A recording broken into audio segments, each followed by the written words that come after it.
Hey guys, Chris the Ultimate Recycler. Welcome back to the channel.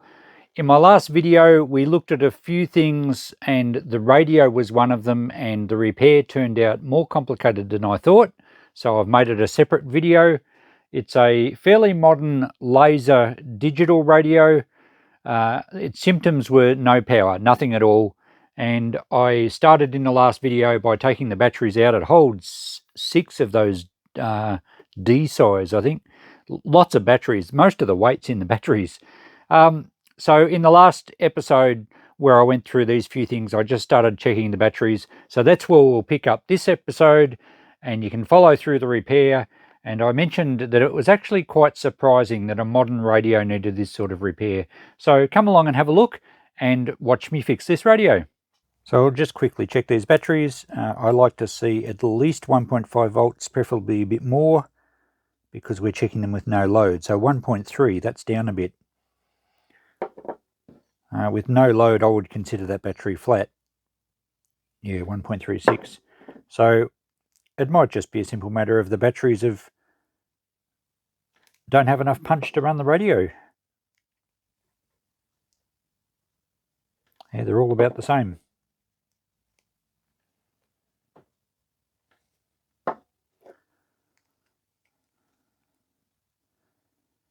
Okay, so they're all well down, so they're going in my battery bin for recycling. I don't have that many of these batteries here to try it, but we can hook up our power supply. What have we got? 6 1.5 volts, so that's 9 volts all up we need. So we've got the power supply to 9 volts. That should, actually it's 9.5, that'll be fine. And we'll hook it up through here, the negative this end, and the positive to this one down here. Let's add an extra lead because this hook will be easier to get on the terminal and stay on. There we go, we should have 9 volts on the radio now. Let's see if we have any action. No, I've still got nothing happening. Totally dead. Alright, it's possible we've got some corrosion. We're going to have to take the back off and see if we can get some voltage actually onto the circuit board. There may be some corrosion in down where it connects. Looks fairly clean though. Let's take the cover off and have a look. Okay, we have an antenna screw here, but we might be able to leave that in. Depends what part comes off. Now we have another screw behind the antenna itself. Let's see how we go now. It's like the manufacturers have some sort of code of conduct where they have to hide a screw somewhere, or they're not real manufacturers. Now what's going on? Looks like the silver handle's holding it on, but that appears to be glued on. That's not a very good design. I don't want to scratch the plastic too much. I don't want to scratch it at all. It's only the handle that's holding it together.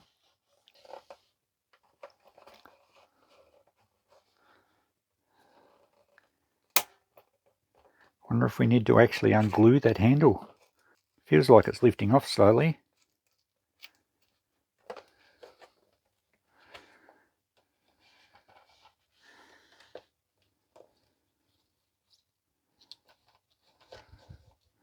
Alright, it is releasing. It's a bit of a strange setup.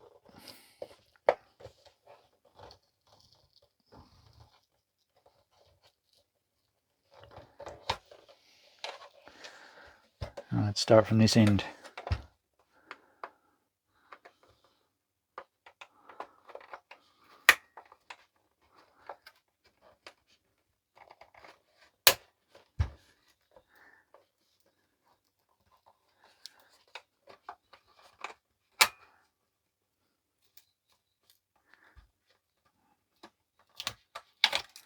Okay, that's got it apart.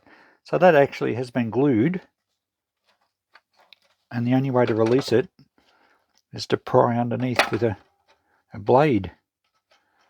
And what, we've got it apart without any damage, but that was a bit of a challenge. Now with a little part falling off that end. And what do we got in here? Certainly not designed with service in mind. We can't unplug the speaker, it's been soldered. Oh, we can unplug at this end. There we go, that helps. And what else we got?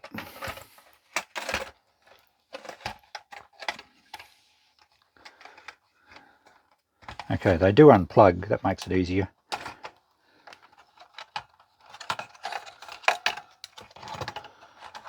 And we've got one more connector here.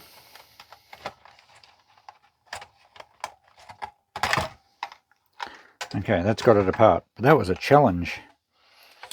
Alright, so this is the control panel and the speaker, and that should be okay because we had power issues, not control issues. Alright, let's have a look at this. We have a little, this is where our input power comes in, if we've got a an adapter. And we need to find, well, the battery power goes down to there as well. So there's the positive from the battery compartment. The negative looks like it comes along from the other end onto this little board. We'll take this little board out first, I think. Actually, we might leave that little board there for the moment, and we'll unplug the power wire from the board. Other than a little coil here and a capacitor, probably just for to keep any interference down, there's nothing else on this board really other than the sockets. So we should still be able to inject 9 volts onto the main board here and see if we have any life. Before we try that, I've just noticed there's a little capacitor here, which is obviously bulged on the top, and there's also another one over here, which is bulged on the top. So that's quite surprising and something quite modern. I just saw a date here. If we can get a focus, it has a date of 2010 on that little board. So this thing's only 12 to 13 years old. We're only just into 23, so say 12 years old, and we've got capacitors giving up the ghost already. You don't normally see that on modern stuff. So they will need to be changed. But I'm going to try the 9 volts in and just see if anything happens, because if it does work from that now, it means these capacitors are actually still operating even though they're not very healthy. And if our 9 volts works here, it means we've got a problem somewhere from our power getting from the batteries through this board. So we'll try 9 volts here and see if anything happens. If it doesn't, I'm going to have to take this board off and look at swapping these capacitors, which is barely worth it on a modern little cheap radio like this. But I'd like to try and fix it. So let's hook up our power supply to those pins there. Okay, positive is on this side, and negative, we could probably just find an earthing point, but I think we'd better hook it on here. Alright, we should have 9 volts to the main board. Do we have any... Oh, we've got the backhoe. We're not going to have operation because it's all unplugged. So I've got our 9 volts injected straight to the board. I've tested it on the multimeter and it's fine. We have 9.5 actually. I've got all this plugged back in and we still have no life at all in the front panel. So there's no noise through the speaker. There is nothing, it's dead. So I'm assuming it has to be these capacitors. I can see 3 and possibly one other one here, so 4 capacitors. Oh no, 3 capacitors that are bulged. I think we might lift that board off and take one out and just test it and see if it is outside specs. So our external antenna connection is covered in hot glue, so too are the wires to the little internal coil antenna. So they certainly don't make this with service in mind, and it wouldn't have been designed that way. It's been designed as a disposable unit like most things these days are, which is really disappointing, especially when they use cheap components that barely last 10 years. It's that planned obsolescence. They don't want you to fix things, they want you to buy a new radio. Alright, is that everything off there? No, we've got one more screw. God, where have they hidden that under this board? I can see there where there's a screw mounted, there's a post under there, but I can't get to the screw. This is certainly not designed to be fixed. Well, it seems to be unplugging, but it's also glued.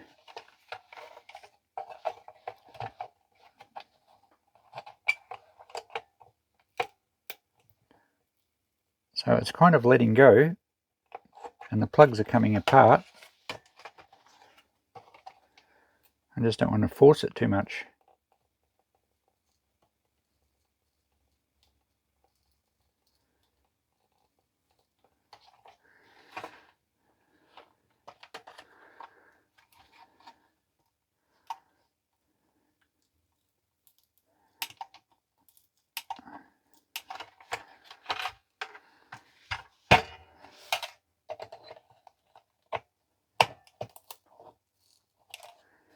Alright, we'll have to unsolder this grounding wire. A bit of fresh solder on first to help us melt the old solder. There we go, that's got that off. And we might leave the antenna wire on for now. Now I think it's completely unplugged now. It's just some glue holding it. There we go. So they've glued a rubber block in here. So the board did unplug, but they've gone and glued a big rubber block, which we'll have to get off too because it's over the screw. Well, I can probably get to the screw there. What a silly place to put a screw.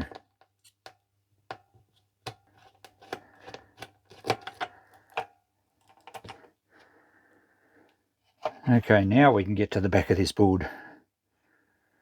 Alright. So we want to pull one of these capacitors and give it a test. So maybe this one down here, which are actually glued in as well. They've got hot glue around the base of them. Crazy stuff.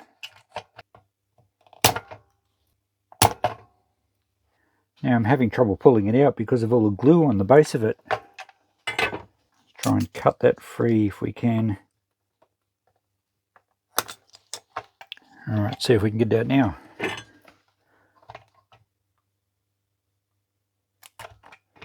Okay, that's got it out. Geez, that was a challenge. Now you can see I chopped the glue off around the bottom of it. What are we looking at? 470 microfarad at 10 volts. Let's test that. It's certainly got a bulge on the top there, but it hasn't got the normal crimp lines. Okay, zero out our leads.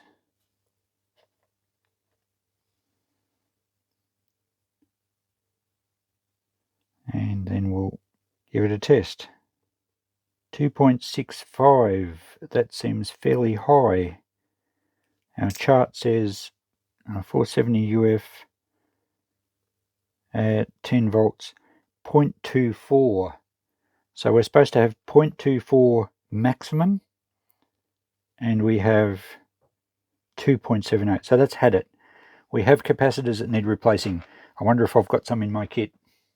Okay, good news. For the first time ever, I think I have the right one in my kit. So hopefully I've got the other ones. I'll pull them out, I'll swap them over, and we'll see if we can get some life to this thing yet. Let's hope we've got the other values I need. So I've replaced 4 capacitors in total. They were all actually the same value. They were all 470 microfarad 10 volt, so I had them. Everything else looks fine here. I've tested all these on my meter and they're all well out of spec. In fact, one of them, I don't know if you can see that, it's been leaking stuff at the bottom, so they're clearly dodgy capacitors. Possibly I should replace all of them, but I don't have time to do that. I just want to get the thing going. Interestingly, because they're all the same value and all the others are actually different values, they might have been a bad batch. I guess that's possible. So I've just got to snip the leads off here now. I've soldered them all in, and we'll plug it back in for a test. Okay, we've got it all plugged back in. We've hooked up our 9 volt supply, so let's give it some power.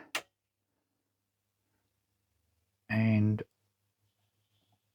we're not drawing any current at all, so let's see if we've got some action on the front. Power button, whoa, we have life. Awesome. I haven't hooked the speaker on yet, but it says switching to AM. Okay, excellent.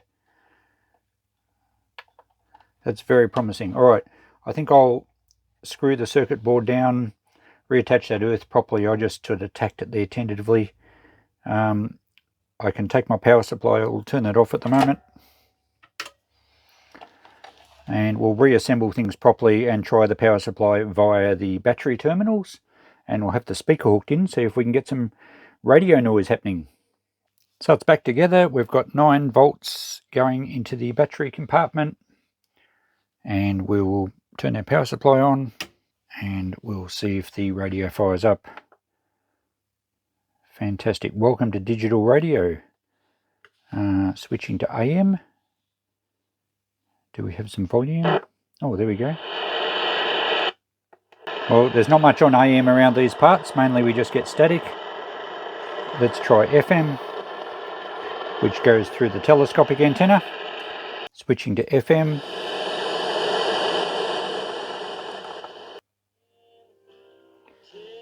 And there we go. We've got our local country and western music channel. That's enough of that. So it's working great. Interestingly, now that it's going, we've gone back to AM. I might try it on those half-flat batteries that had in it and see if that runs off those. Okay, as radios don't draw a lot of current, these half-flat batteries still might be fine to run it. So we'll put them back in and see if it fires up. Yes, there's life. So it'll still work on these. We want to go to FM again. Okay, that's working fine. I still want to find a power pack for it so that the owners don't need to constantly buy batteries for it. But I'm really pleased we got that fixed. It was a little bit more complicated than I expected. Well guys, successful job. I'm very happy with this little repair. As I've said, it's surprising that it needed new capacitors for a relatively modern, well, quite a modern little radio. The quality of these things, the parts must be getting cheaper and cheaper. I don't know, manufacturers clearly don't want you to keep using things for a lifetime like we used to when I was growing up. And I guess part of their theory is that in 10 years' time, electronics will be so outdated that no one wants to use them. So I don't think that's a reason to cut corners on quality, and at least make something serviceable so that if you love something, you can keep it going. Enough of my rant. Successful job. I have found a power pack for it, which works great. So I'll give this back to Lynn next time I see her. And we've saved something else from being thrown out. Thanks for watching, guys. We'll catch you in the next video. Bye for now.